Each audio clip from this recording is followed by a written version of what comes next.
This is G3 News.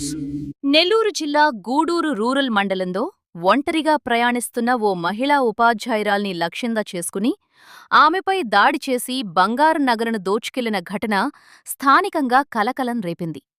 హరిత అనే మహిళా ఉపాధ్యాయురాలు గురువారం ఆటోలో ప్రయాణిస్తుండగా చెమిర్తి గ్రామ సమీపంలో గుర్తుతెలియని వ్యక్తులు ఆమె వద్ద ఉన్న బంగారు ఆభరణాలను లాక్కొని అక్కడ్నుండి పరారయ్యారు. తీవ్ర గాయాలతో పడి ఉన్న హరితను గమనించిన స్థానికులు వెంటనే 108 వాహనానికి సమాచారం అందించారు.